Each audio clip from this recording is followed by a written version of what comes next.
So ekonomi banyaklah bukan Syafi'i. Jadi kita bolehlah nak tukar, tapi janganlah kita hebohkan mengajar orang kan. So nak bagi harmoni, kita kekalkan pada Syafi'i tu. Tapi sebenarnya nak praktis boleh lah dengan ilmu lah kan. Dan tak perlu nak mengajar kat orang pada orang lain. Sebab untuk sebelum ada bab-bab mazhab ni, orang Islam ikut apa? Jadi tak adalah sebab mazhab ni datang oleh imam-imam tu kan. Sebelum tu ikut sunnah je lah. Dia tak ada, mazhab ni datang. Mazhab ni tahu apa yang maksud dia, sahabat ni jalan. Mazhab ni cara nak solat kan. Kenapa datangnya mazhab? Sebab bila orang Islam tu dia berkembang kan, luar pada negara Hijaz tu, keluar pada Madinah, Mekah dan negara Arab sampai ke China, India. Bila dia keluar pada negara-negara yang Arab ni, orang-orang non-Arab ni tidak ada kemampuan nak mengambil wahyu tu dan keluar hukum. Jadi para imam ni develop mazhab ataupun kita panggil metodologi kan, membantu orang-orang ajam ni beramal dengan Islam. Sebelum tu Islam dekat Madinah Mekah mudah je sebab dia orang memang orang power. Semua orang hafal hadis. So dia tak perlu bermazhab. Kita yang kemudian ni memerlukan mazhab kan, supaya kita ada panduan keluar satu hukum tu. Jadi datanglah mazhab Syafi'i, Hanbali, Hanafi, Maliki, dan ada puluh-puluh mazhab lain lagi sebenarnya yang tidak famous lah.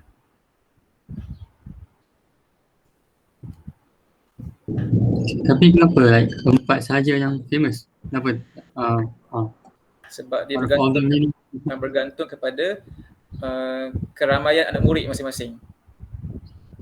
Contoh kalau abang macam kita ni, mazhab Abang Syakir kan, kalau Imran pun bawa mazhab ni pergi Jerman, so dia tersebar lah. Ada mazhab tu anak murid tak ramai dan setepat, so tak tersebar, lama dia mati. Dia bukan mati, dia macam hilang lah gitu. Ataupun setengah-setengah mazhab tu dia dah overtaken by the event, mazhab yang datang kemudiannya. Boleh ke?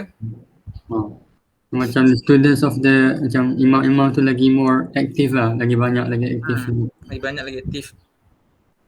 Bergantung juga imam tu sendiri, dia travel banyak, lagi banyak mazhab dia kan, lagi tersebar. Imam Syafi'i kan dia banyak travel, duduk Baghdad, Mesir. Kalau duduk Malaysia je, tak travel, kat Bangi lah. Lepas tu bila Bangi pupus kan. Contoh. Tak ada lagi tak ada berita yang lain-lain tak apalah, kita guna dulu. Bismillahirrahmanirrahim. Sekali lagi, Assalamualaikum warahmatullahi wabarakatuh. Ahlan wa sahlan adik sekali lagi dan juga Fahim. InsyaAllah kita dah exercise sikit petang tadi, exercise minda, cerita tentang mazhab dan sebagainya. Alhamdulillah. Kita mulakanlah dengan lebih proper sesi pada petang ini. Yang agak mencabar lah sebab kat sini hujan. Tadi baru makan. Kita buka dulu dengan tasbih kafarah suratul as. Sorry.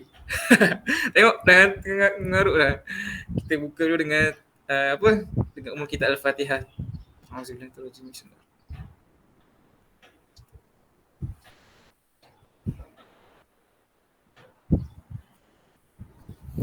Alhamdulillah, alhamdulillah, nahmaduhu wa nasta'inu wa nastaghfiruh. Na'udzubillahi min syururi anfusina wa min sayyiati a'malina. May yahdihillahu fala mudhillalah wa may yudlil fala hadiyalah. Asyhadu an la ilaha illallah wahdahu la syarikalah wa asyhadu anna Muhammadan abduhu wa rasuluh. Rabbi shrah li sadri wa yassir li amri wa hlul 'uqdatam min lisani yafqahu qawli, amma ba'd. Alhamdulillah, ikhwah yang dikasihi oleh Allah SWT, adik-adik ataupun rakan-rakan lah yang dirahmati oleh Allah SWT. Pertama-tamanya kita panjatkan sedikit syukuran kepada Allah SWT kerana memberikan kita peluang pada waktu ini, petang ni kan, untuk sesi pada minggu ni lah.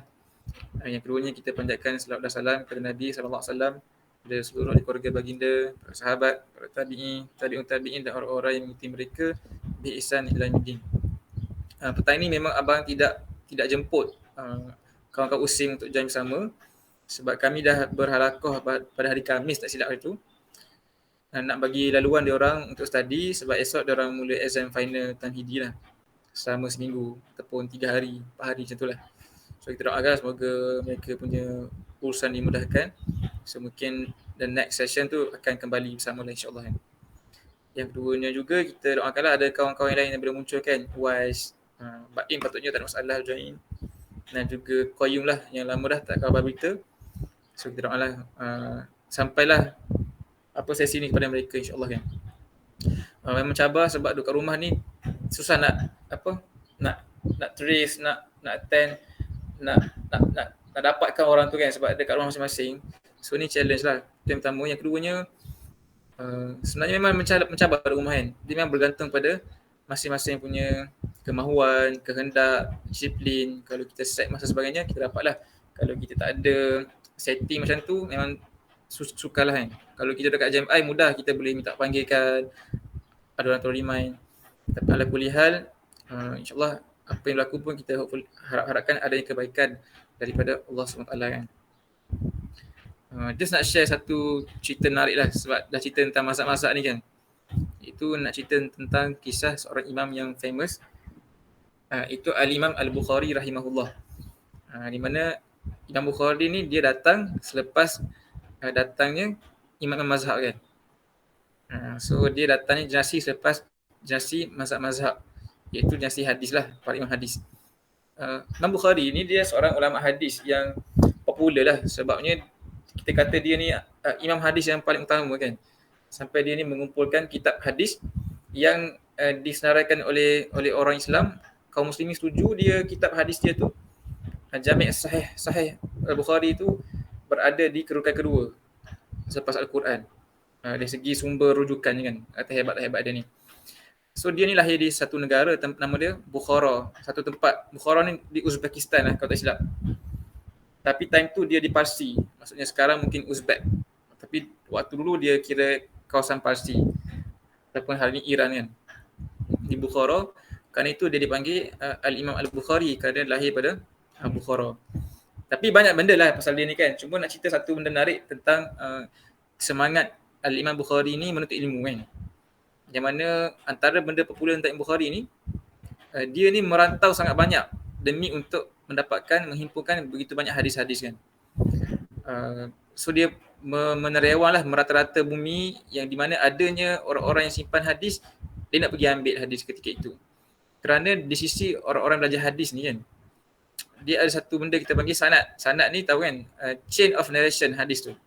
Kata Nabi SAW, kata something, so sahabat yang dengar tu first layer, first tabaqah, kemudian second, third, fourth, bla bla bla. So first, second, third tu kita panggil sanad, chain of narration, rangkaian perawi.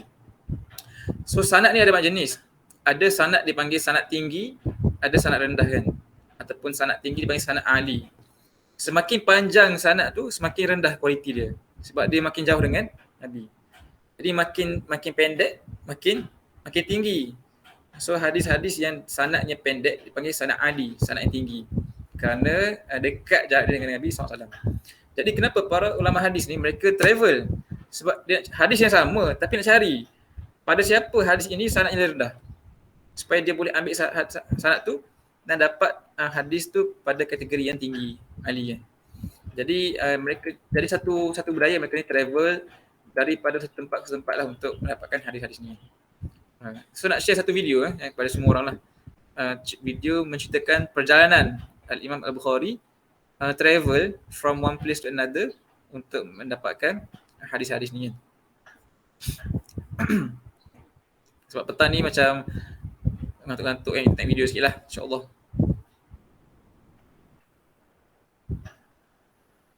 Bukhari ni ke? Okay, nampak kan? Nampak kan? Nampak, sekejap Oops.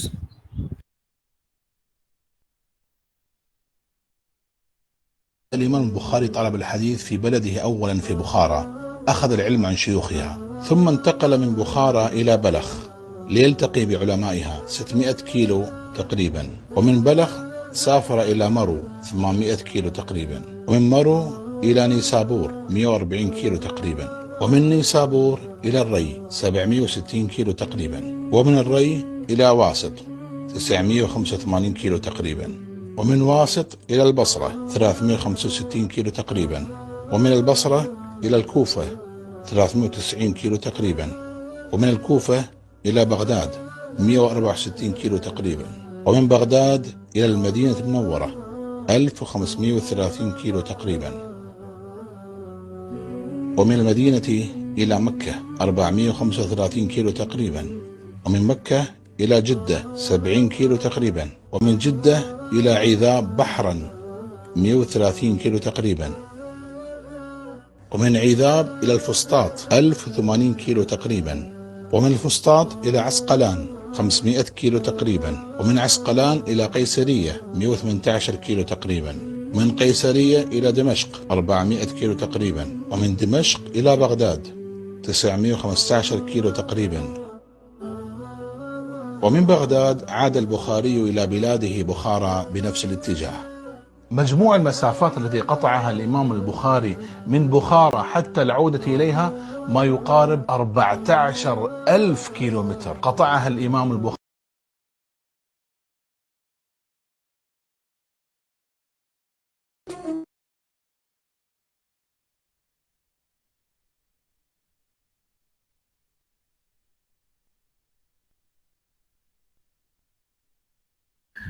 Oh, sorry. Tu sedikit video, tak sure adakah semua orang boleh capture. Boleh kot kan? Walaupun dia Arabic. Tapi nampak gambarannya dia travel banyak lah. Sampai kalau kita sum up total kilometer tu menghampiri 14,000 kilometer. Kalau kita tengok konteks hari ini, 14,000 ni tak jauh lah sebenarnya kan, sikit kan. Sebab kita dah biasa naik kereta lagi banyak. Tapi kalau konteks dunia dulu kan yang tak ada kereta dan dia travel tu daripada satu tempat selama 16 tahun ataupun 20 tahun lebih dia travel tu untuk hadis tu kan. Subhanallah lah. Satu perjalanan yang panjang, satu semangat yang hebat lah kan, yang telah pun ditunjukkan oleh Al-Imam Bukhari. Jadi kenapa cerita tentang dia ni? Sebagai semangat bagi kita untuk kita menuntut ilmu lah kan, dan juga memperbaiki diri kita dan berusaha untuk memahami agama ni kan. Walaupun kita tak mampulah nak pergi setanding Imam Bukhari, tapi kita kalau kita contohlah kita latah lakoh macam ni pun kan, tak ada apa sangat kan.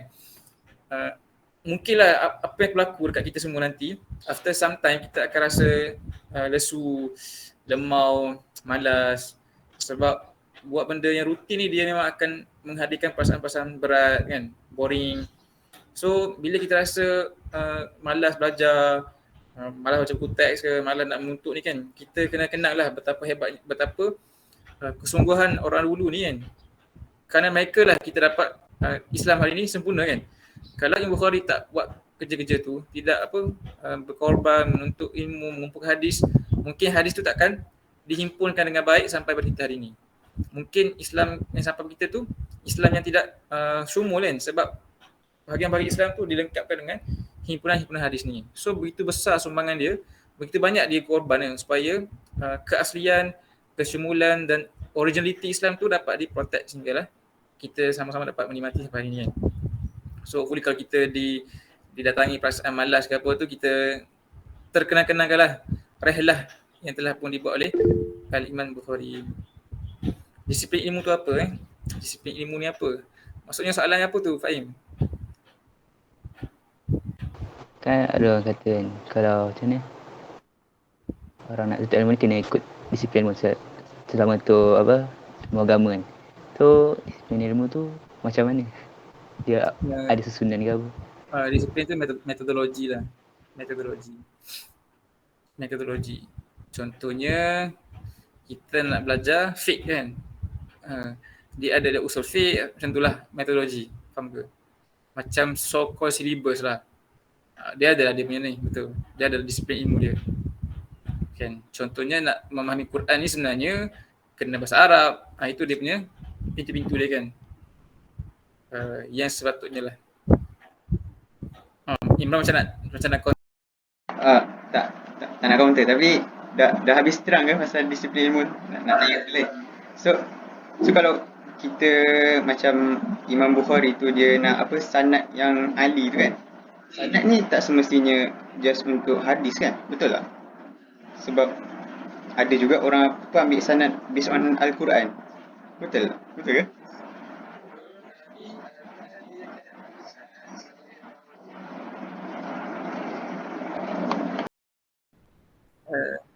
Okay, dia faham ke? Sebab dia keutamaan dia tu lain lah. Sebab Al-Quran ni macam mana nak sebut hadis ni authenticity dia tu memang pada sanad dinilai. Sebab hadis banyak kan, ada orang buat hadis palsu, Jadi nak mempertahankan hadis tu kita kena cari sanad yang bagus, sanad yang sahih, yang strong untuk memastikan keaslian dia. Tapi Al-Quran dia tak ada perlu benda tu sebab dia dah mutawatir, dah disepakati oleh semua orang, tak ada lagi pertikaian, tidak ada ayat palsu, tidak ada ayat Quran dhaif, tidak ada ayat Quran yang matruk, ditolak sebagainya dan direka-reka. Alamak, adik ada 2 akaun lah. Boleh ke? Tak. Kita bersangkut dengan tuan. Okay, tak apa. Macam mana Imran, okey ke?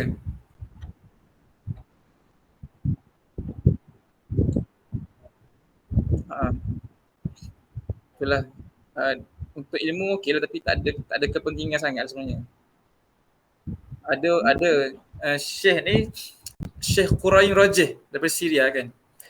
Orang nak ambil sanad dia mungkin sebab dikatakan dia punya belajar Quran tu sampai Nabi. Itu je lah, dapat berkat lah. Tapi Quran sama. Macam orang belajar wuduk kan. Nanti Aiman, sorry mutawatir tak apa kan. Macam orang wuduk, ada tahu wuduk bersanad. Tapi perlu ke sebenarnya kita kejar sanad tu? Tak perlu kan. Tapi orang nak apa? Sebab ada ustaz tu dia belajar, link dia sampai Nabi, so orang nak ambil barakah tu lah.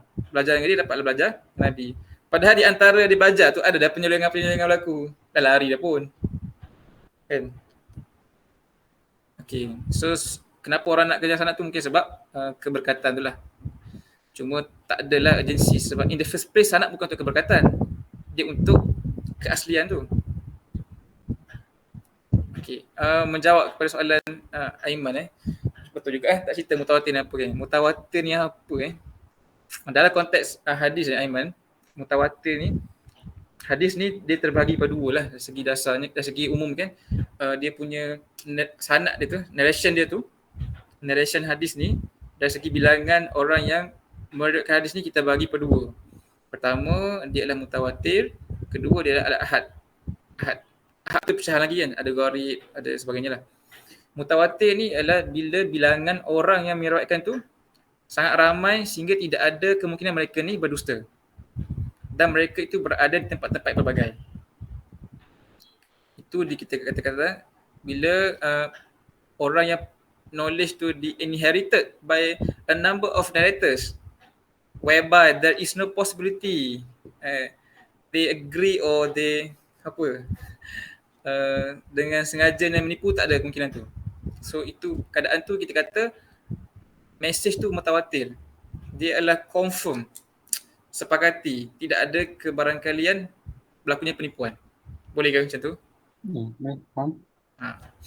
Contohnya kan Al-Quran mutawatir lah sebab kita pergi dekat mana-mana sama je kan, bahasanya sama, so semua orang setuju macam tu.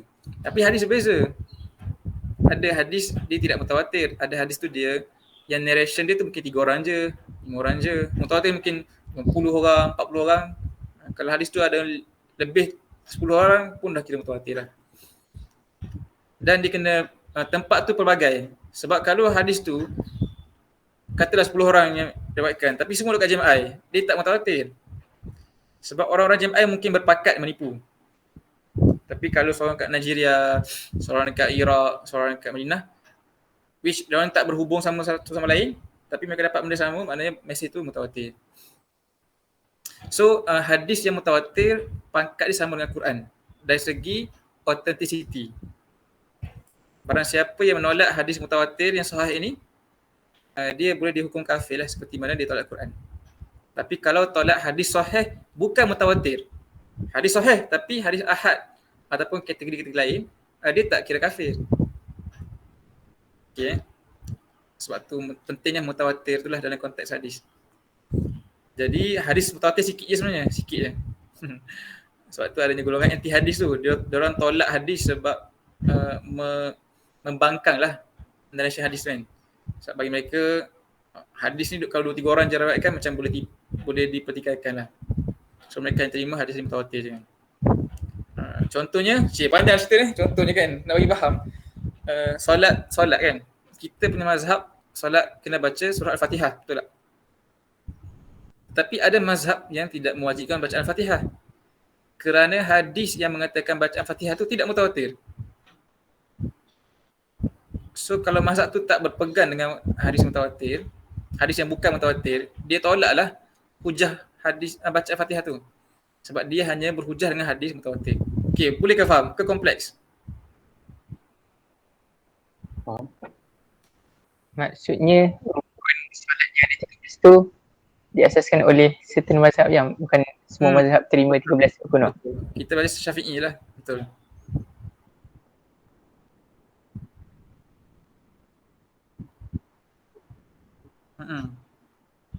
Dia tolak hadis yang bukan mutawatir. Bukan tolak hadis, tolak konteks penghukuman. Untuk sumber hukum tak ambil.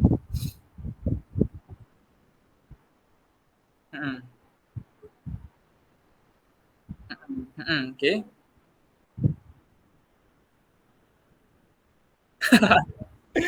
Okay, share apa Imran? Boleh tak share?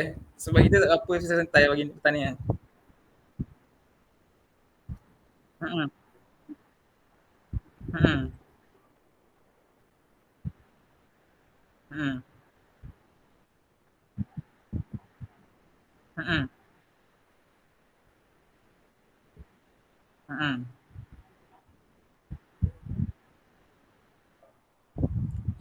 Imam menanggung bacaan makmum. Okay. Okay, so apa soalan dia? Betul lah tu. Betul lah tu pandangan Sari tu. Ada banyak pandangan lah, adakah makmum perlu baca balik atau tidak. So memang dalam mazhab yang Syafi'i tak payah baca lah sebab imam tu menanggung bacaan makmum. Tapi kena ingat dalam mazhab Syafi'i pun ada beza pandangan juga kompleks lah kan. Dia macam ni, Imam Syafi'i dia gariskan framework macam mana nak keluar hukum framework dia. Tetapi mana-mana ulama datang kemudian pakai framework dia, dikira ulama Syafi'i. Tetapi dalam kalangan mereka sendiri mungkin berbeza pandangan. Mereka hanya sama pada framework itu. Kan? Contohlah kita nak buat satu matematik kan. Banyak cara kan nak buat solve matematik ni kan. Mungkin Fahim pakai cara A, Imran pakai cara B. So Fahim Imran ni dah dua mazhab dah sebab cara beza. Tapi outcome-nya sama. Sebab tu ada mazhab tu dia mazhab lain-lain tapi pandangan sama. Ada keadaan pula mazhabnya sama, cara sama tapi outcome lain. Boleh jadi juga kan. Tapi kalau nak konteks matematik tak ada kot. Sebab matematik ni dia definite. Contoh buat eksperimen lah. Eksperimen chemistry ke, which dia tu subjek tu banyak benda kan. Cara dah buat sama dah cara. Aiman buat cara ni, Imran buat cara ni. Titration kan. Tapi Aiman dapat neutralize pada titik yang sekian-sekian. Betul ke? Ada benda tu? Ada kan dalam chemistry kan? Titration? Ada. Tapi kalau Imran buat cara sama tapi titik neutralization tu pada volume lain. Macam tu lah bezanya mazhab tu. Walaupun mazhab yang sama. Tapi kalau Uwais mungkin pakai lagi lah lain. Cara pun lain.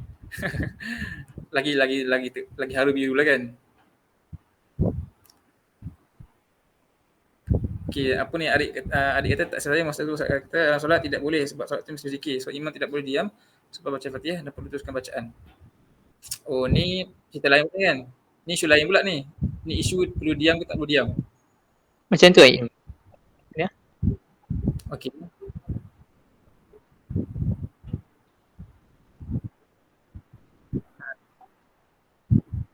Okey. Ganggu. Betul. Yang ni Mak tak ada tahulah pandangannya siapa yang pandangan-pandangan tapi memang adalah yang membolehkan lah. Tak ada masalah. Sebab menghormat, memberi ruang lah pada makmum tu. Sebenarnya tak perlu pun sebab makmum tu tak payah baca lah. Tapi kadang-kadang makmum nak baca juga kan. Jadi sebenarnya kalau imam tu dia faqih, dia lagi faham keadaan makmum dia tu yang akan baca juga. Bila dia memberi ruang baca tu maknanya dia memahami realiti tempat tu. Faham ke? So orang macam kita kata lagi faqih sebenarnya. Sebab dia memahami situasi makmum dia tu. Kadang-kadang hukum boleh berubah kerana tempat kan. Kadang-kadang lah memang macam tu pun. Tempat dan orang kat situ punya budaya tu boleh mengubah hukum. Kita panggil apa kaedah dia? Al-addah muhakkamah. Adat tu boleh menjadi sumber kepada hukumnya. Okey, panjang cerita dia. Ni kena masuk usul fiqh ni. Fahim topik lain ni, Fahim. Jangan mulakan. Betul ni, tapi pandangan lama lah kot. Pandangan contemporary semua dah mengharuskan muzik lah. Okay, tadi kita cerita pasal apa sebenarnya? Kita nak cerita tentang semangat Imam Bukhari tu belajar kan. Yang mana kalau kita rasa kita malas, serenyah lah nak datang halaqah padahal buka laptop je. Kita kena malu lah dengan Imam Bukhari ni kan, yang travel, dalam suasana tidak ada airplane, tidak ada apa-apalah kemudahan-kemudahan kan. Dari satu tempat ke tempat semata-mata nak himpunkan hadis. Dan semua tu untuk umat Islam kan, bukan untuk diri dia. Tak ada sebab dia nak kumpul untuk diri dia. Tak perlu pun kan. Tetapi dia buat tu kerana dia nak sumbangan lah kepada umat Islam kan. Jadi kita sebagai motivasi lah kepada kita semua kan. Jadi insyaAllah seperti biasa kita akan share sikit hari ni. Kita akan mengaji dulu kan, insyaAllah. Kita akan tilawah sikit. Kita nak tengok surah Al-Baqarah.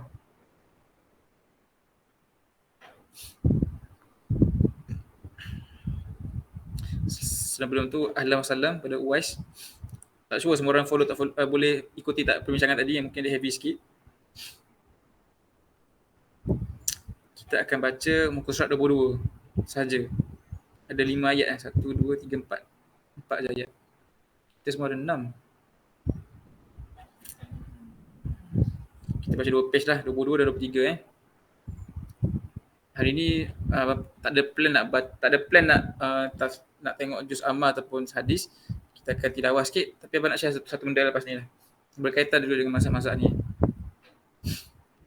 So kita tengok page 22 dan page 23. Berapa tu ayat dia? 1, 5, 3, tolak 1, 4, 2. 10 lebih kurang 12. 12 ayat. Tapi tak balance ayat dia kan. Mana pula ni?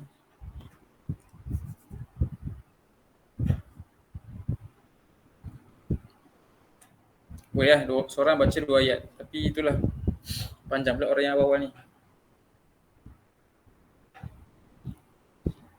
Macam ni lah. Seorang baca separuh muka.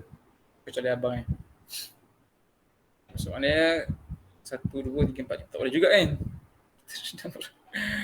Tak apalah, seorang baca 2 ayat je lah. Boleh cerita ni. Seorang baca 2 ayat boleh Uwais lupa Page 22 dan page 23. A'udzubillahi minasyaitonir rajim.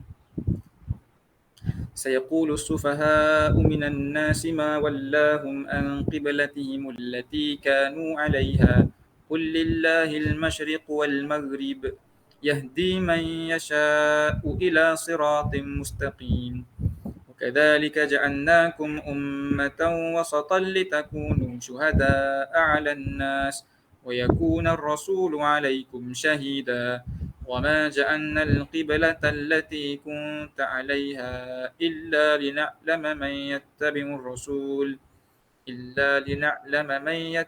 الرسول ممن ينقلب على عقبيه وإن كانت لكبيرة إلا على الذين هدى الله وما كان الله ليضيع إيمانكم إن الله بالناس لرؤوف رحيم.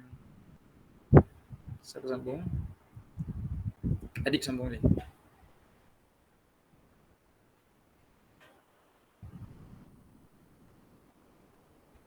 Adik lagi.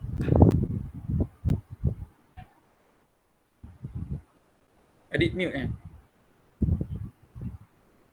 ke dia internet tak okey? Boleh dengar? Belum lagi. Boleh dengar? أعوذ بالله من الشيطان الرجيم قد نرى تقلب وجهك في السماء فلنولينك قبلة ترضاها فول وجهك شطر المسجد الحرام وحيثما كنتم فولوا وجوهكم شطره وإن الذين أوتوا الكتاب ليعلمون لا يعلمون أنه الحق من ربهم وما الله بغافل أما يعملون ولئن أتيت الذين أوتوا الكتاب بكل آية ما تبعوا قبلتك وما أنت بتابع قبلتهم وما بعضهم بتابع قبلة بعض ولئن اتبعت أهواءهم من بعد ما جاءك من العلم إنك إذا لمن الظالمين.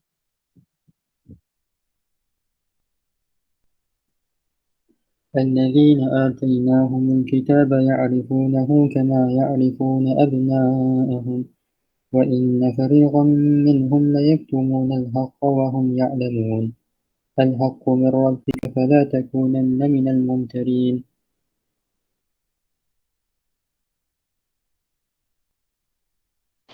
ولكل وجهة هو موليها فاستبقوا الخيرات أينما تكونوا يأتي بكم الله جميعا إن الله على كل شيء قدير ومن حيث خرجت فول وجهك شطر المسجد الحرام وإنه للحق من ربك وما الله بغافل عما تعملون.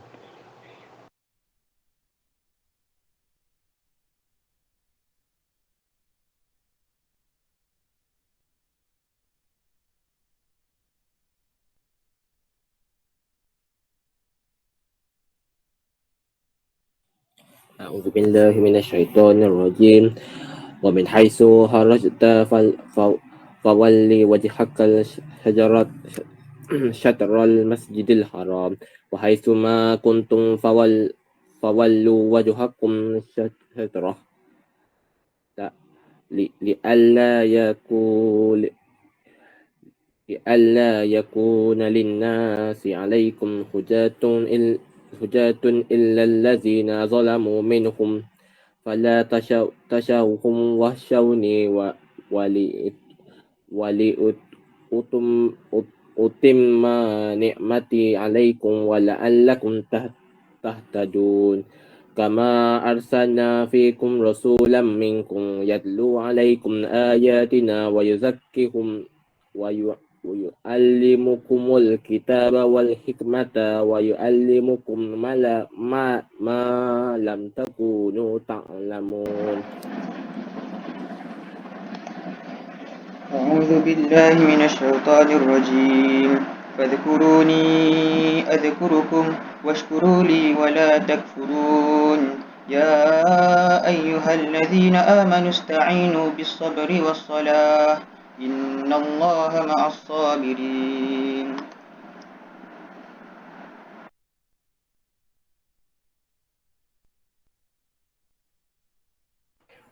Jazakumullah khair semua. Alhamdulillah kita baca beberapa ayat daripada surah Al-Baqarah. Jadi kita ambil sedikit masa tengok terjemahan, nanti kita akan sama-sama share lah manfaat-manfaat ataupun buah-buah yang boleh kita petik daripada ayat kita baca ni.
Ada ke siapa nak share dulu?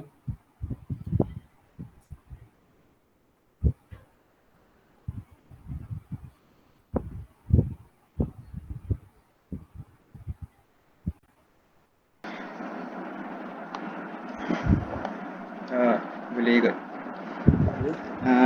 Nak kongsi ayat 144. So based on pembacaan saya, tak silap ayat ni dia nak cerita pasal keadaan Nabi kan. Keadaan Nabi SAW, di mana kenapa kita kena menghadap kiblat. Kena menghadap kiblat kita ialah Kaabah. Sebab tak silap saya waktu zaman Nabi Ibrahim ke Isa? Ibrahim kot. Kita punya kiblat mula-mula Baitul Maqdis kan. Lepas tu dia berubah kepada kita kena menghadap Kaabah sebab perbuatan Nabi. Tapi kalau salah betulkan sebab macam mana nak cakap, keadaan Nabi SAW ni, dia biasanya bila mana dia nak solat, dia akan nak menghadap kiblat kan. Menghadap kiblat tu maksudnya nak menghadap Kaabah. Sebab alamak, saya nak cakap. So maksudnya bila perbuatan Nabi ni solat menghadap Kaabah, dia telah diberikan oleh Allah lepas keadaan Nabi tu sendiri yang selalu menghadap ke langit. Nabi SAW dia tak pernah minta pun dekat Allah untuk tukar arah kiblat tu. Di mana kita akan solat, bila kita hadap kiblat tu, Nabi Muhammad tak pernah minta pun dekat Allah. Tapi mungkin atas asbab belas kasihan ataupun Allah kan maha mengetahui, maha memahami. So atas sebab tu Allah SWT telah tukar arah kiblat daripada Baitul Maqdis kepada Kaabah. Lepas tu lagi satu, bila mana kita nak solat, syarat sah solat ialah menghadap kiblat. Tapi menghadap kiblat tu bukan rukun dalam solat. So maksudnya kat sini, betul ke kalau kita nak solat, sebab dia bukan rukun dalam solat. So at least pada kita nak starting solat tu, pada starting solat je kita wajib menghadap kiblat. Betul tak macam tu? Tak jelas. Okay, Iman nak tanya ke nak share ni? Dua-dua. Tak apa, share dulu sebab habis nanti Abu ulas lah. Dah. Okay. Jazakallah. Jadi ayat ni betul, maknanya kita menariklah bagaimana proses peralihan kiblat tu berlaku kan. Sebab Nabi sukalah kalau boleh nak kembali ke Baitul Haram. Tapi fakta dia dimulai dengan Masjid Al-Aqsa tu apa tak pasti. Ni pun ada pandangan juga. Ada yang mengatakan kiblat pertama bukan Baitul Maqdis. Ada yang katakan memang in the first place memang menghadap Kaabah pun. Sebab tu lah ada Kaabah kan. Tak apalah, itu tak apa kan. Tapi yang pentingnya berlakunya peralihan tu. Kita pernah ataupun umat Islam pernah menghadap Baitul Maqdis, kemudian diminta beralih kembali pada Kaabah. So bila kata kembali pada Kaabah tu dia macam beri pernah juga dulu menghadap Kaabah. Okey, yang pertama. Cuma sorry bang, saya nak tanya. Kalau orang Palestin, dia solat dekat solat dekat Masjid Al-Aqsa. So kiranya dia macam dia punya konsep dia sama macam dekat Masjidil Haram ke kena hadap kiblat dekat Masjid Al-Aqsa? Menarik soal ni. Tak pasti. Sebab kita nampak kalau macam biasa dekat Palestin, dia solat juga. Tapi kita tak tahu kiblat dia mana satu. Kiblat sekarang ada di Masjidil Haram. Masjid Al-Aqsa dia bukan masjid, dia Al-Aqsa kan. Al-Aqsa ni satu area yang besar. Masjid tu bukan Masjid Al-Aqsa nama dia lah. Satu masjid tu nama dia masjid apa? Apalah dom-dom kan, tapi the whole area tu dia panggil Al-Aqsa. So kalau solat masjid tu pun dah sekarang menghadap kiblat Al-Haram kan. Okay ke Uwais? Okay, kita kena hantar Uwais pergi tengoklah kiblat sana kan. Pergi check buat kayu ukur betul ke kiblat masjid ni masih lagi menghadap Al-Haram ke tak kan. Okay, tak apa. Tadi kat mana tadi? Tadi bagaimana Allah Ta'ala kan, Allah SWT membacalah Nabi punya fikiran, walaupun Nabi tidaklah secara zahir menyatakan dia suruh minta Allah alih kiblat kan. Tapi keinginan Nabi tu nak membuat-buatlah nak alih kiblat ke Mekah, dan Allah granted wish tu kan. So benda kita belajar kat sini ada ibrah dia kan, iaitu pertama betapa sayangnya Allah Ta'ala kepada Nabi sehingga kiblat itu didesain betul juga kan, macam Imran kata, untuk tardah, mana yang kau redha kan. Nak kata besarnya Nabi tu sampai Allah Ta'ala grant wish dia tu alih kiblat kan, untuk menyenangkan atau membuatkan Nabi tu sukalah, gembira. Yang keduanya, bila kita nak satu benda tu, sometimes kita tak faham pun Allah dah bagi kan. Tetapi kita bersungguh-sungguh buat, berazam nak benda, tapi tak minta je direct. Mungkin sebab segan ke apa kan, tapi kita, so Allah Ta'ala ni mendengar lah kita punya keinginan, kita punya azam. Contohlah berniat kan, contoh nak all out study, contohlah study kan. Tanpa doa pun, tapi kalau kita betul-betul nak benda tu dengan niat yang baik, insyaAllah Allah akan bantulah, mudahkan sampai pada benda tu kan. Katalah kali ni betul-betul nak all out di UJMI kan, pastikan batch baru UJMI ni semuanya semua mantap-mantap kan, semua solat berjemaah, semua datang halaqah. Kita niat kita yang bersungguh-sungguh tu, dan kita buat jugalah kan, insyaAllah lah Allah akan mendengar dan mempermudahkan kita punya urusan tu lah, insyaAllah. Okay, kembali ke soalan Imran tu. Soalan apa tadi?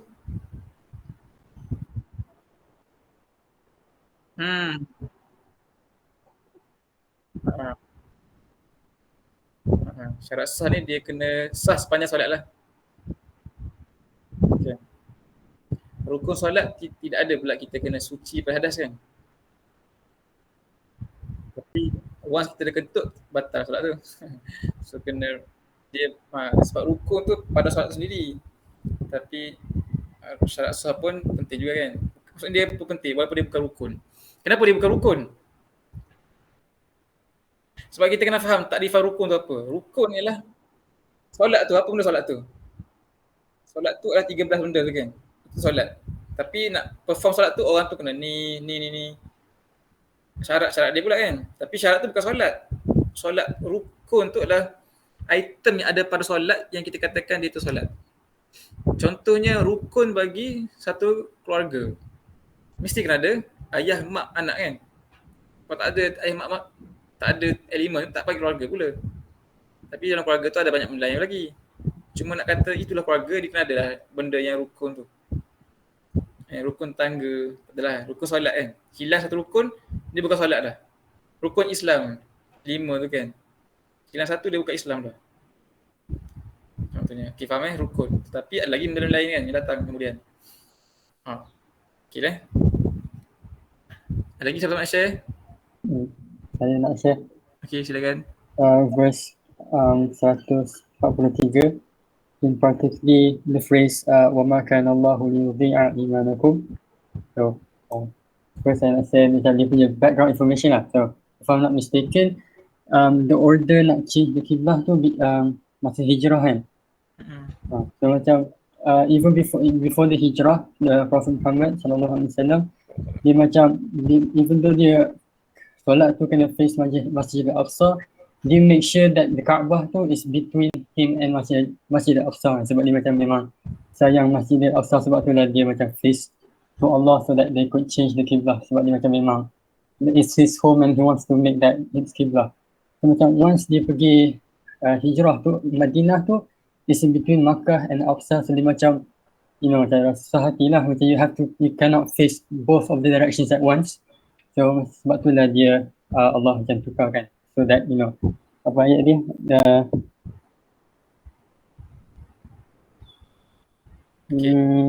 ayat apa ni falawan kiblatan tardaha kan, so that you may be pleased with it. So even before when the Qiblah was changed there were already Muslims in Madinah. So when the Qiblah was changed, the Muslims in Madinah were praying at Masjid Al-Aqsa.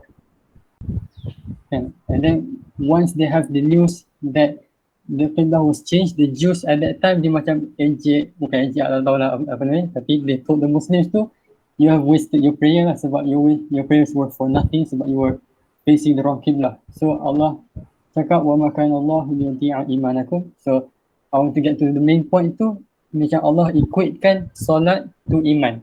Dia macam Allah boleh cakap وَمَا كَانَ اللَّهُ yudhi'a solatakum, tapi dia cakap iman aku. So macam solat tu is a very important part of our faith as a general.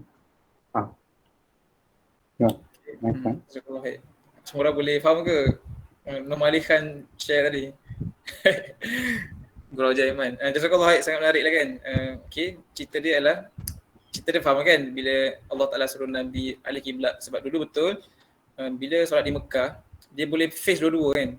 Menghadap Kaabah, at the same time menghadap Al-Aqsa. Tapi bila hijrah ke Madinah, sebabkan Madinah tu berada position yang tak boleh nak berhadapan dengan Mekah. Dia boleh terpaksa membelakangi Mekah. So tak dapatlah nak solat berhadapan dengan Kaabah lagi. So Nabi macam gusar lah, dia nak kembali pada menghadap Kaabah. Dan Allah pun minta ataupun approve lah berlakunya peralihan kiblat tu. Kalau kita ada peta, mungkin kita boleh tunjukkan lagi kan macam mana position ni antara Mekah, Madinah dan Al-Aqsa tu kan.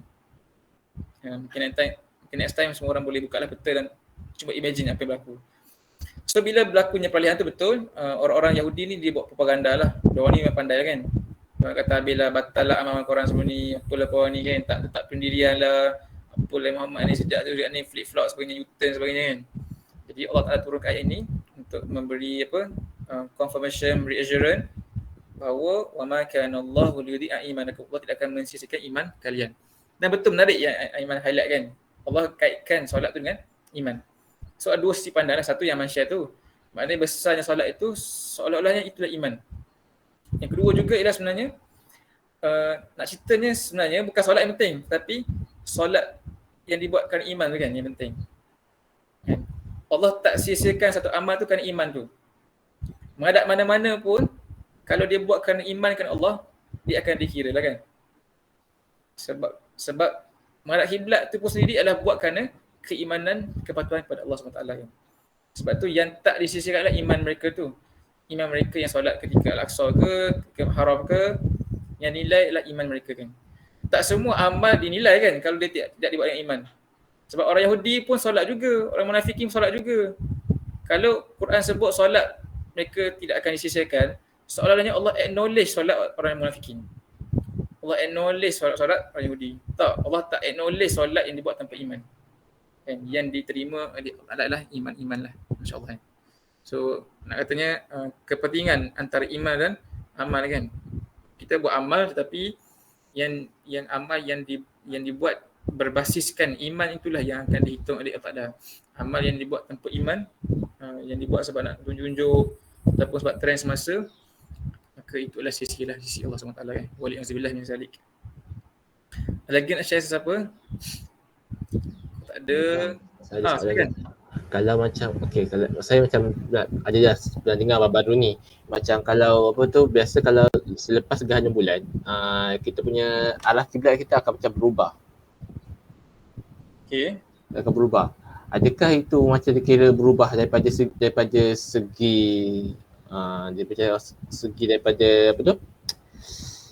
daripada segi sains ke, dia macam dia punya koordinat dia akan berubah ke?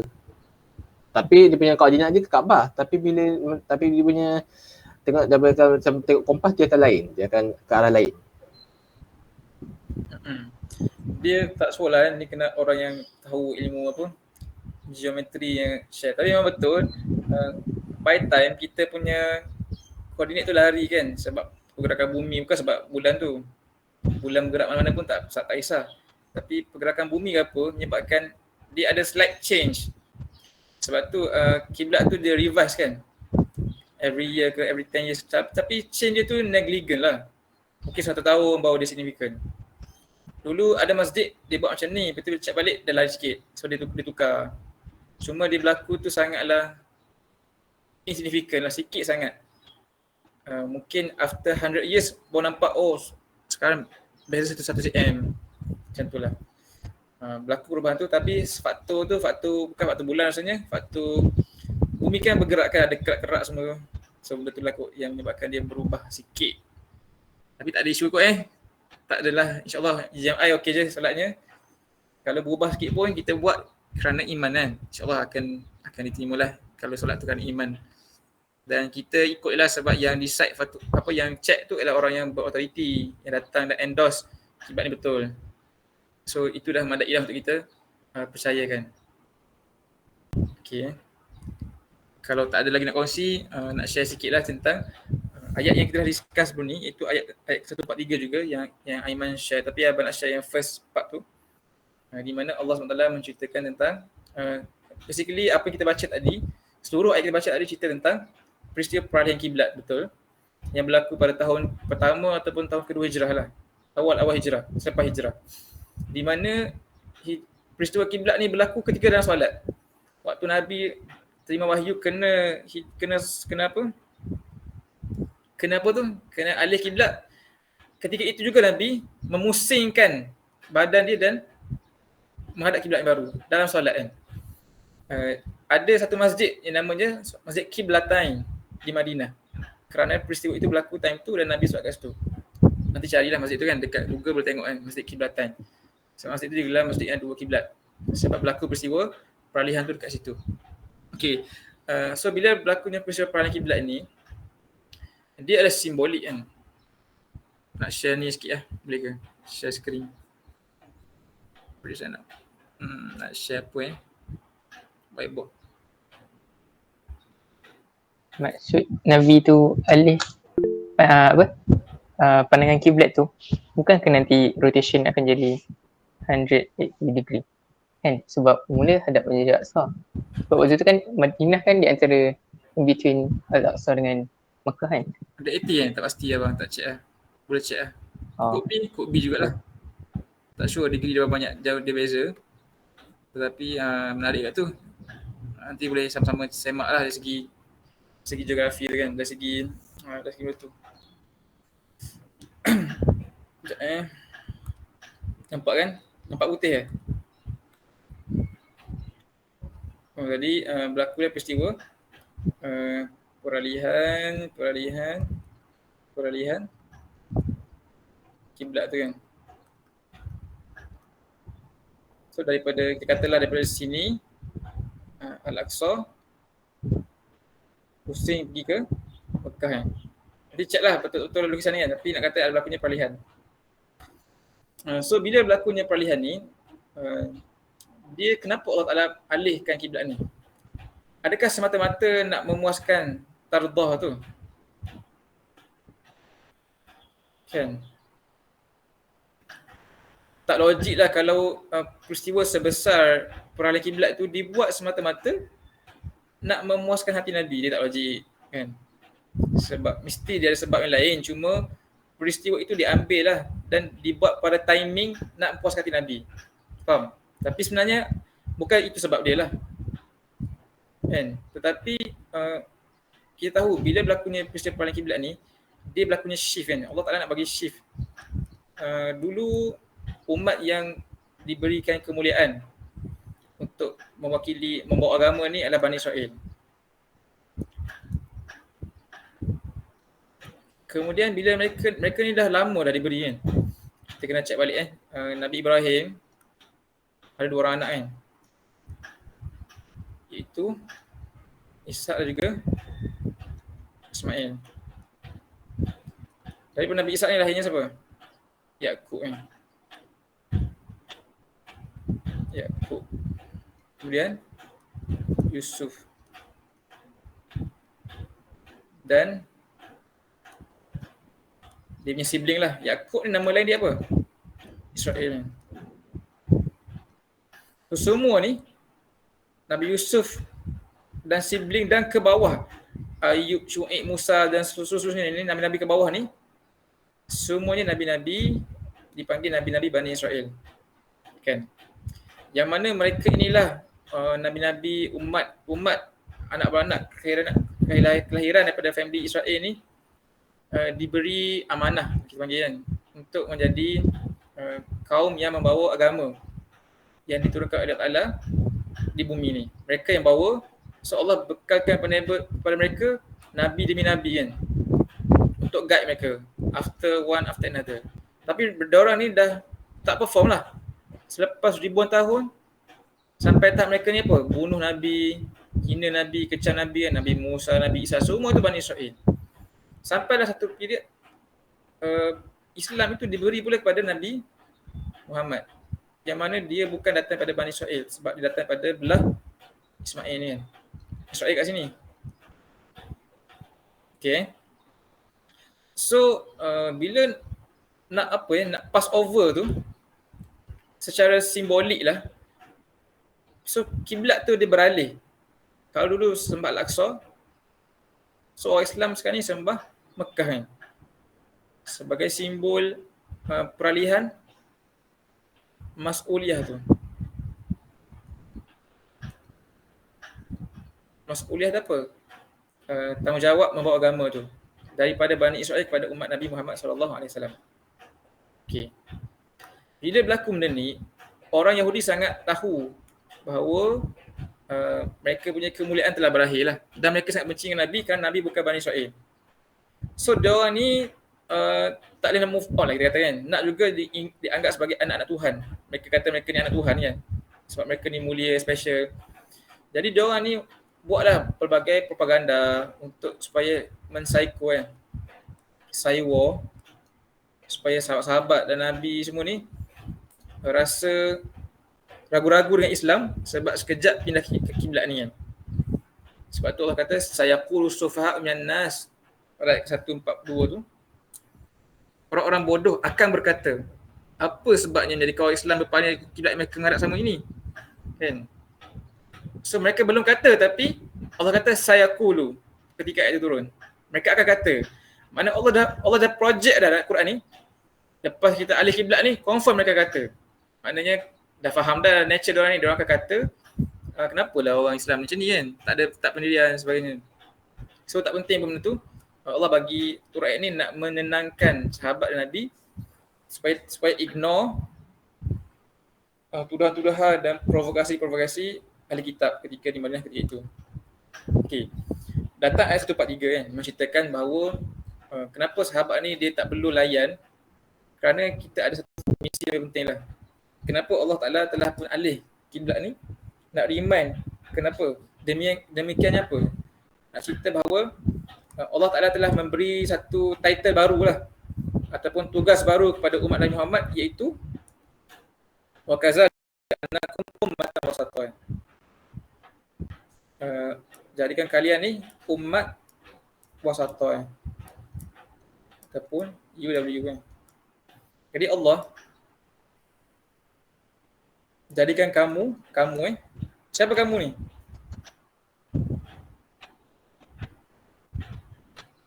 Umat Nabi Muhammad. Umat Nabi Muhammad. Ataupun ketika itu sahabat kita kata. Sebab Al-Quran ni dibaca sahabat kan. Masa tu lah. Sebenarnya dia semua orang Islam lah sebenarnya. Kenapa lantik mereka ni jadi ummatan wasata? Supaya mereka jadi syuhada 'alan nas. Saksi. Ini kita bincang kan dalam waktu kita bincang risalah Syarhul Haq tu. Sebenarnya kita bincang benda ni lah kan. Ni macam recap balik lah. Wa yakuna rasul alaikum syahidah. Sebenarnya rasul kat sini. Rasul alaikum syahidah kan. Kamu pula jadi saksi atas manusia kan. Okey, Allah jadikan kamu. So ayat ni nak remind lah ataupun nak highlight kepada sahabat benda lebih besar daripada peristiwa kiblat sendiri. Kiblat tu dah besar dan provokasi orang Yahudi tu besar sebab dia orang provocation tu memang efek sahabat kan. Ada sahabat yang macam terpengaruh lah ataupun tergugat lah bila di-provoke macam tu kan. Sebab kita kena faham Yahudi bila dia orang provoke ni memang hebat lah. Kau tengok video-video dia orang sekarang kan. Video dia orang provoke orang Islam kat Palestin kan. Sungguh-sungguh kan dia orang provoke tu. So boleh imagine macam tu lah sahabat-sahabat kena provoke time tu. Sangat hebat, sangat kuat lah provokasi tu sampai ada sahabat yang tugas. Tapi Allah nak suruh zoom pada perkara lain iaitu berlaku peristiwa kiblat ni kerana benda lebih besar iaitu Allah telah melantik kalian menjadi ummatan wasatan. Apa benda ummatan wasatan ni? Umat pertengahan. Tak best lah pertengahan ni kan. Mungkin terjemahan lebih tepat lah umat perantara kan. Perantara. Kata Ustaz Nur Malik Khan dipanggil middle nation ni. Sebab dia link kan di antara Nabi Islam lah kan, Nabi Islam ni. Dan juga An-Nas, manusia secara umumnya. Jadi apa-apa yang kita dapat dari Nabi, kita belajar Islam ni kan, sahabat dan seterusnya, umat perantara ni dia bertanggungjawab untuk pas pada generasi berikutnya kan, An-Nas tu. Barulah Islam tu dia cover semualah. So penting umat perantara ni apa? Kalau dia tak buat kerja passing ni kan, tak buat ni, yang berlaku ni Islam akan habis lah. Putus kat sini kan. Yang kedua, tak sampai Islam kat sini, tak sampai kefahaman dekat An-Nas ni, dan An-Nas ni boleh salahkan mereka lah nanti. Sebab mereka yang tak sambung benda tu kan. Dan Nabi juga boleh salahkan mereka kan. Mereka tu sahabat, tapi hari ni kan kita lah kot, kita orang Islam kan, kita orang yang dah lebih faham. So inilah sedikit nak cerita tentang recap tentang syahadah yang kita belajar tu, ataupun risalah Syarul Haq kan, nak cerita tentang kita semua ni telah pun secara langsung orang Islam ni sebenarnya satu umat yang Allah Ta'ala telah muliakan dengan memberi peranan tanggungjawab sebagai umatan wasatah, umat perantara. Yang kita kena ingat, dekat luar sana ada manusia yang mungkin mereka Islam dah, tapi mereka belum sampai lagi kan mesej yang benar tu. So mereka juga dikategori sebagai An-Nas. An-Nas yang kita kena sampai ke Islam kan. Sebab kefahaman yang kita faham tu mungkin mereka tak sampai lagi. Jadi sebagai umat wasatah ni, kita ni macam postman kan. Kita dapat, kita kena pass. Kalau postman lambat kan, katalah satu situasi belajar lepasan SPM, dia tengah tunggu result scholarship daripada JPA kan. JPA hantarlah surat scholarship tu dengan postman, Post Malaysia. Di mana dalam surat tu ada tertera tawaran belajar dengan tarikh registernya, dengan tiket flightnya.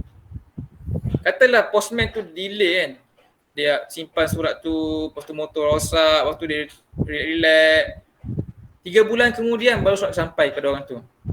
Bila dia buka-buka, dah lepas dah due date daftar, tiket dah burn. Apa perasaan orang tu? Marah. Sebab semua gara-gara postman yang lambat kan. Postman tu dia tak tahu lagi, tetapi bila dia tahu rupanya penting surat tu urgent, itulah keadaan kan. Bila kita pun nak kata pentingnya peranan umat wasatah tu kan, sebab dia lah yang akan menentukan orang lain punya nasib macam mana kan. So Allah Ta'ala nak sahabat-sahabat ni highlight bahawa bukannya peristiwa kiblat tu yang patut mereka fikir apa jadi dengan amal kita saat asar. Tak perlu fikir amal saat asar sebab Allah yang suruh kan. Dan tidak perlu melayani provokasi orang Yahudi tu. Yang penting sekarang ni Allah telah melantik kamu ni, ja'alnakum ummatan wasatah. Dan peristiwa kiblat tu macam simbolik lah kepada benda ni kan. Jangan jadi seperti orang-orang Yahudi, Nasrani yang sebelum ni mereka lah yang jadi umat tu, tapi mereka telah tidak perform. So kerja-kerja tu diberikan oleh umat Islam pada hari ini. So kita hari ni pun samalah. Kita mewarisi kan. Mewarisi tugas sebagai umat wasatah yang telah pun dipass down daripada orang sebelum kita lah. Sahabat, tabi'in, generasi demi generasi telah datang untuk menjadi umat perantara. Ini sampai bagi kita kan. So ada di luar sana ada An-Nas yang sangat ramai tu, yang mungkin mereka semua belum lagi mendapat mesej Islam yang sepatutnya lah. So dia terletak di bahu UW sekalian lah. UW sekalian. Cukup sedikit nak share kan, peringatan juga apa reminder lah kepada kita semua tentang peristiwa kiblat ni. Dia adalah mesej yang lebih besar yang nak dibawa oleh Al-Quran daripada surah Al-Baqarah ni kan. Allah Alam, siapa nak share ke, nak tambah ke? Kita tak habis lagi kan bincang Syarul Haq tu kan. Nanti kita cari masalah nak sambung. Kalau ada masa kita sambung nanti. Kita stop itu kan. Yang insyaAllah seluruh syarah tu, seluruh khutbah Syarul Haq tu sebenarnya nak cerita tentang ayat ni pun dengan lebih detail lah. Ada ke soalan? Tak ada?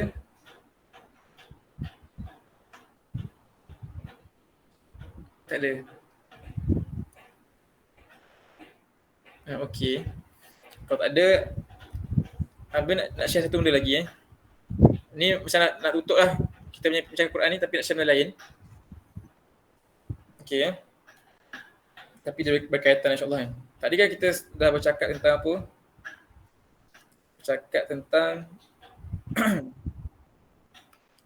mazhab kan, mazhab. Okey. Nak cerita satu benda yang mazhab tadi kan, Dan apa kaitan dengan kita discuss ni? Bila kita kata umat Islam ni umat dakwah kan, umat Islam dia adalah umat perantara kan, umat Islam ni. Umat Islam ni sama dengan umat W. Okay, faham ke? UI ni is equal to UW. Umat Islam sama dengan umat perantara kan. So, kita tahulah dalam Islam ni, kita tahu memang kita ni in the first place, Allah telah ciptakan kita sebagai khalifah dan juga abid kan, hamba Allah kan, untuk ibadah tu dan juga untuk buat kerja khalifah lah, sebagai kita kata dakwah kan, untuk sampai ke Islam, sampailah orang tunduk pada Allah kan. Okay, jadi dalam aspek ibadah di kurung-kurung yang lampau, para ulama telah memberi penekanan yang kuat pada benda ni sampai datangnya mazhab-mazhab. Okay, untuk membantu kita melaksanakan ibadah ataupun membantu orang Islam yang dah sebar-sebar tu melaksanakan ibadah, maka datanglah mazhab yang pelbagai ni. Katalah 4 lah, Syafi'i, Hanafi, Hambali dan juga Maliki kan. Lebih lagi lah, tapi ni yang popular kan. So mereka ni telah pun layout lah masing-masing, ada metodologi masing-masing, mazhab masing-masing, present macam mana mereka berhukum dan macam mana mereka develop hukum-hukum tu dengan cara masing-masing, dan masing-masing ada pengikut masing-masing. Tujuan dia apa? Nak memudahkan orang beribadah. Sebab orang yang kemudian ni dah tak mampu derive hukum daripada Quran sendiri. Bila dah Islam sebar kan. Ni untuk orang awam lah, public kan. Okey. Tapi ni baru satu aspek pertama. Itu aspek ibadah. Okey. Sedangkan kita ada dua aspek kan. Okey, ni settle lah ibadah. Jadi dalam kalangan Islam ni adalah pula datanya para ulama yang establish mazhab pula dalam konteks dakwah.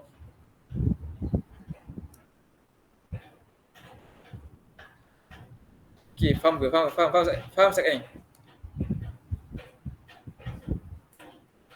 Faham. Okey, alhamdulillah. Cuma dalam konteks dakwah ni dia baru je muncul lah. Sebab apa baru muncul? Sebab dulu tak ada keperluan sangat. Waktu ada khalifah kan. So yang jaga Islam ni khalifah lah kan. Tadi tak ada penekanan lah pada aspek dakwah ni kan. Ya ada penekanan pada aspek ibadah untuk bantu jaga kan. Tapi bila khalifah jatuh 2024 tu, orang baru mula ada kesedaran untuk macam nyalakan balik dakwah tu yang telah pun tinggal bara je kan. Faham? Jadi barulah ada orang mula sedar macam mana kita nak start balik ni kan. Datanglah pelbagai ulama untuk merangka dakwah masing-masing kan. Ada banyak pengasas masing-masing lah. Macam mana nak kembalikan Islam. Kita panggil nak islah balik Islam kan. Dan suasana baru ni, suasana tidak ada khalifah. So imam mazhab Syafi'i semua tu dia orang bincang konteks ibadah kan, bukannya konteks dakwi. Tapi dalam konteks dakwah ni datanglah pelbagai metodologi kan. Okey, habis kat situ. Cukup lah. So apa contoh-contoh metodologi pelbagai ni? Saya pernah cerita dekat Imran dulu kan. Ada banyak bentuk pemikiran dalam aspek nak bawa dakwah ni. Kita kata ada apa? Kita tak nak cerita dalam lain, tapi sekarang ni antara yang kita sedang belajar sekarang ni kan. Yang apa nak buat halaqah semua ni, sebenarnya kita nak buat benda ni kan. Kita sebenarnya nak bantu part ni. Kalau part ibadah sebenarnya dah banyak orang sedang bercerita kat luar sana kan. Masjid, kat YouTube, Ustaz Zaidrus. Tapi part tanggungjawab sebagai khalifah, tanggungjawab dakwah ni kurang lah, ataupun tak ada orang cerita kan.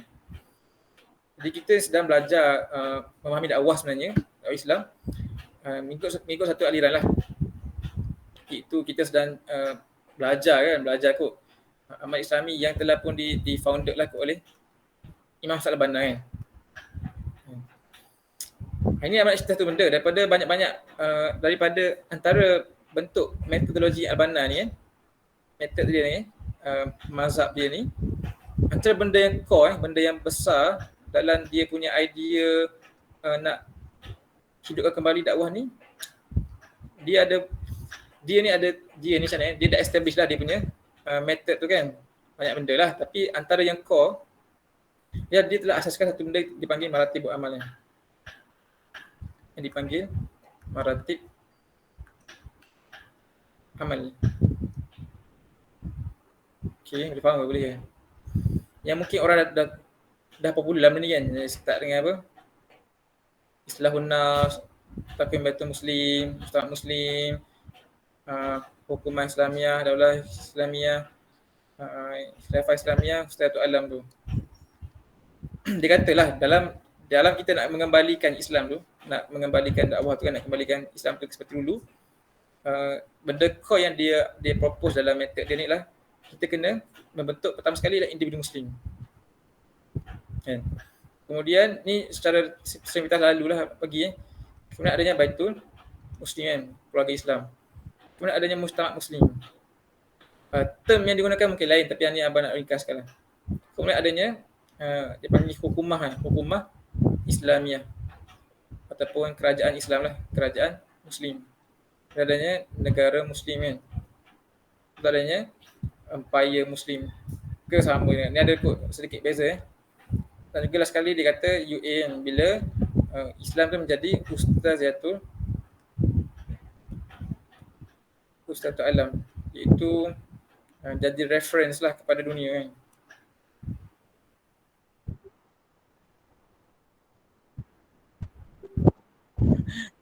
Ustaziyatul Alam. Ustaz tu rujukan kan, Ustaziyatul Alam, rujukan alam. So kita sekarang ni sedang belajar dakwah kan, kita sedang cuba belajar mengikut kerangka pemikiran ni lah kan sekarang ni.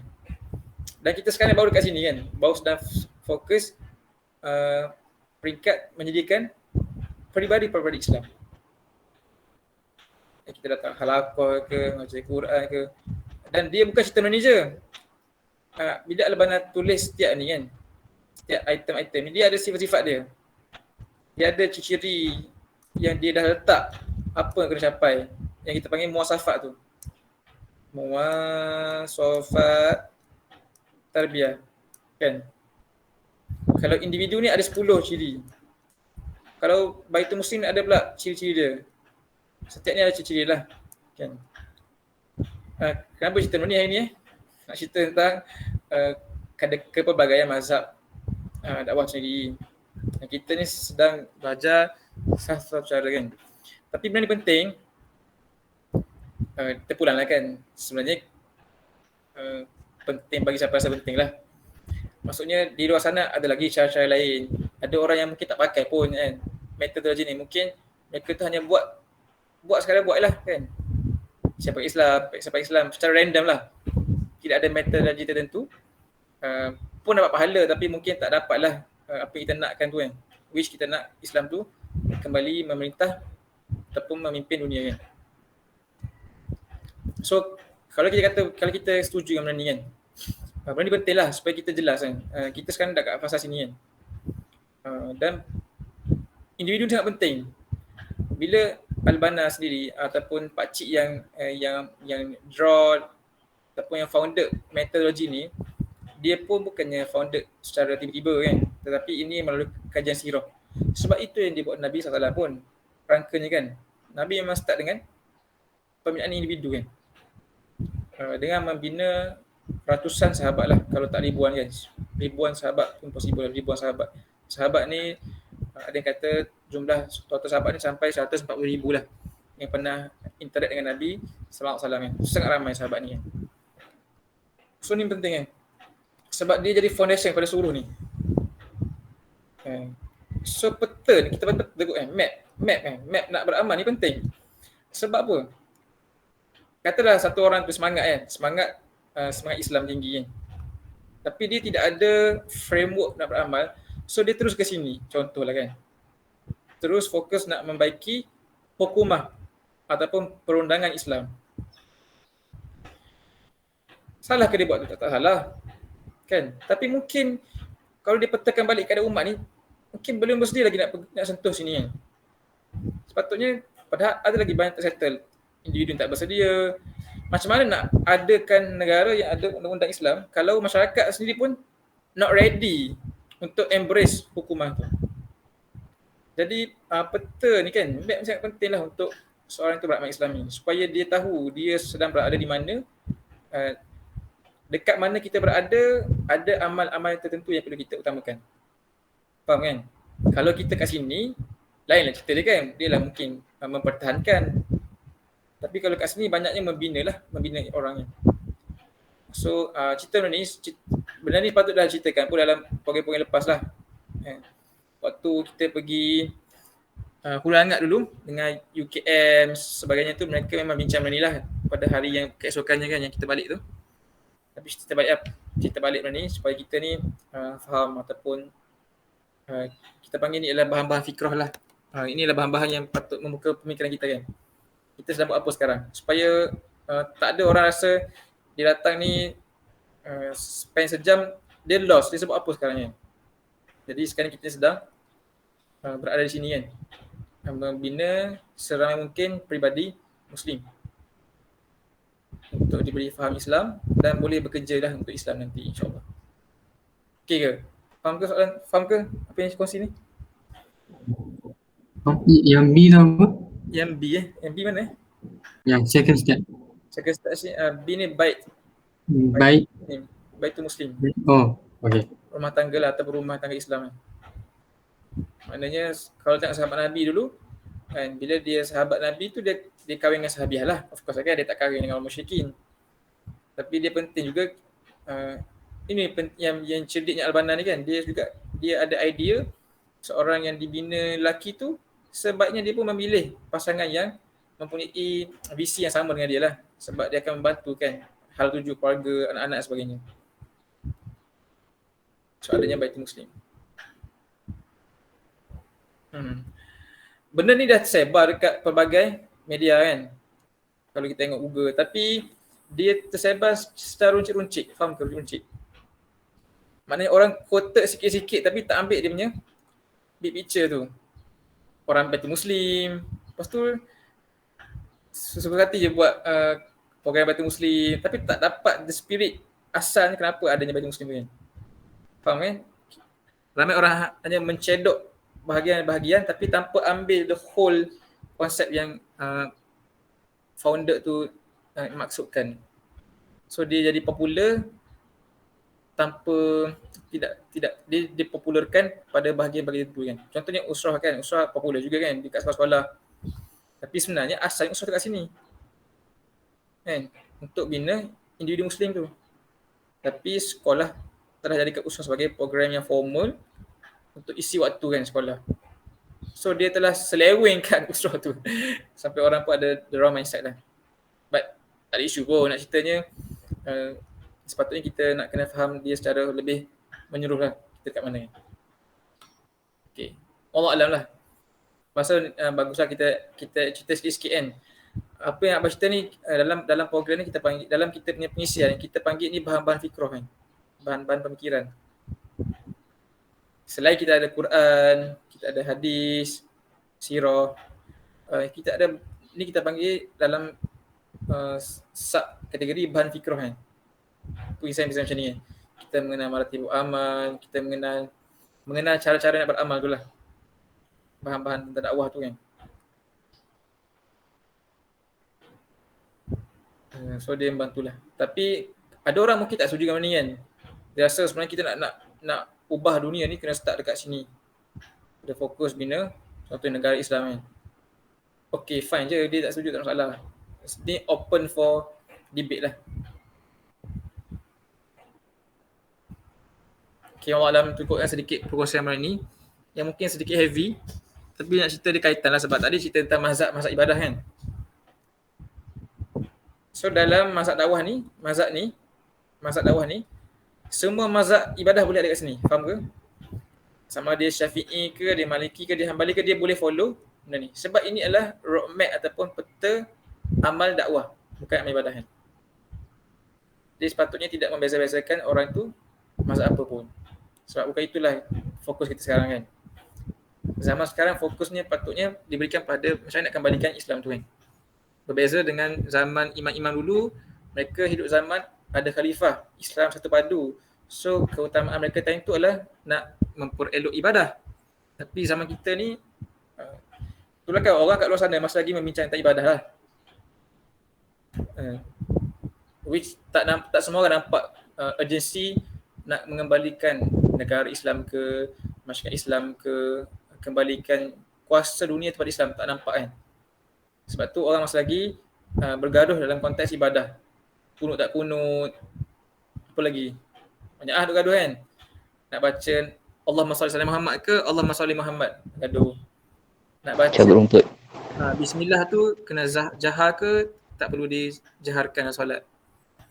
So dia adalah pergaduhan yang tak relevan sekarang kan. Sebab kalau dia faham benda ni, ini patut lebih diutamakan sekarang. Dalam konteks kita ada pun khalifah, negara kita pecah belah. Tapi masih lagi duk bincang di zaman ni. Zaman ni apa? Zaman imam-imam tadi kan. Imam-imam ni wajarlah sebab dia duduk zaman lain. Zaman yang Islam tu ada khalifah, ada masyarakat Islam, negara Islam. Kan. Sekarang ni kita nak main bola pun kita kena ikut FIFA kan. Kena buka aurat. Sampai kalau kita tak buka aurat, dia macam boleh jadi tak aurat sebenarnya kan. Ikut nak berani tak berani lah. Tapi kita tak boleh nak impose dekat player-player kita kena tutup aurat. Sebab player-player kita tu dia bounded dengan FIFA, yang mana FIFA itu dipegangi oleh orang-orang bukan Islam.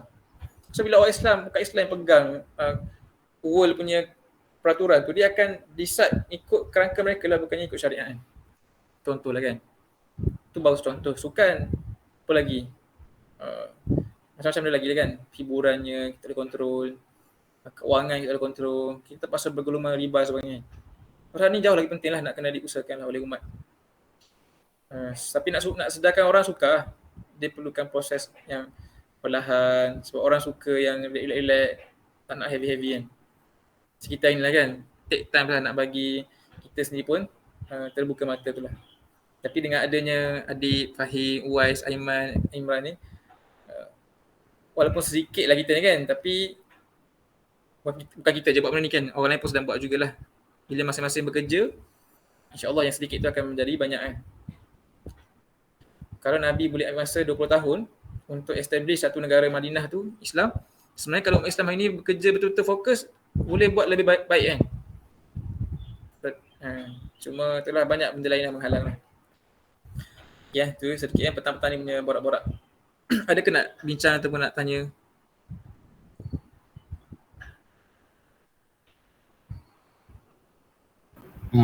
Bagi contoh kan kalau mazhab ni kan ada dah setengah ada setengah pendapat kata siapa yang kalau macam contoh ulama. Ulama kalau siapa kata ulama yang pandai dibaca sampai tinggi tu dia kata dia boleh tu. Tapi dia boleh dia boleh kata boleh tukar hukum.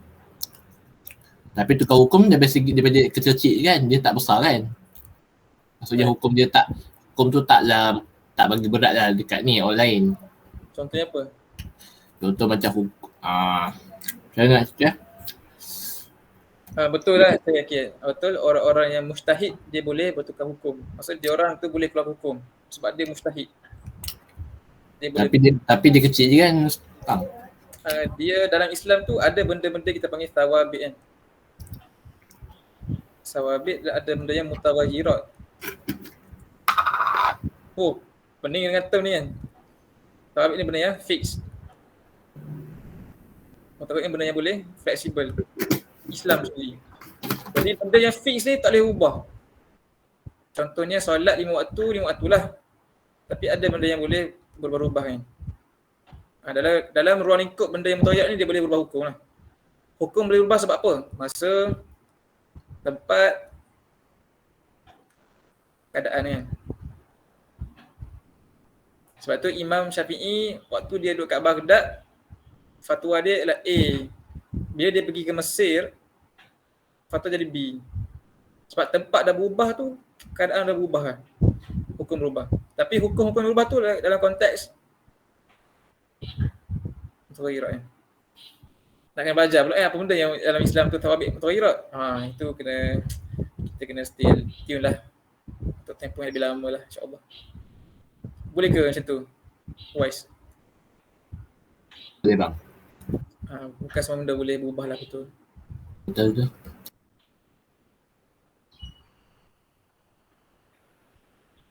Wallah alam. Tak sure lah dapat apa pertandingan. Ada kemudian manfaat. InsyaAllah kan. Saya itu saja untuk sesi pada tempat ini. Sebab kita tak nak bincang hadis dengan Quran. Sebab tak nak ada gap dengan usim tu. Supaya dia tak tinggal kan. So that nanti kita bincang sama-sama, boleh cover sama-sama lah. Tapi dapat salah hari ni kan, sebab cerita tentang maratibul amal, satu konsep yang penting untuk kita fahami untuk mapkan kita ni dekat mana kan. Bergerak laju kan. Kalau orang yang bisnes nak jadi engineer, ada roadmap kan. Degree 1 tahun kat sini, ambil degree kat sini, ada roadmap yang jelas. Tapi adakah setiap Muslim ada roadmap jelas untuk Islam dia? Tak semua orang ada kan. Tapi semua orang mampu plan kehidupan dia tu. Maknanya kita ni untuk kehidupan kita merancang. Tapi untuk Islam kita rancang tak? Tak rancang kan? Maksud kita ni follow the flow je dalam konteks Islam kan. Sedangkan Islam ni lagilah perlu dirancang kan. Sebab Nabi kata Islam tu adalah binaan. Bunya Islam al-khams, kita bincang hari tu kan.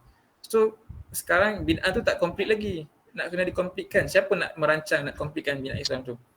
Maka perlulah ada orang Islam yang macam itulah, yang melihat jauh tentang Islam kan. Bukan sekadar melihat secara peribadi semata-mata kan. Hopefully kita adalah vision besar tu kan, untuk menjadi batu-bata Islam dan membina kembali bangun Islam. Semoga dia kembali indah seperti mana dia pernah dibina dengan cantik oleh Nabi SAW pada suatu ketika dahulu. Allah alam, ini cukup nak share pada petang ini. Minta maaf dengan saya semua. Tak dapat jugalah reach Baim kan. Nanti mungkin siapa yang ada boleh tanya khabar dia. Kita round table sikit lah. Adik ada apa-apa ke adik? Tak ada.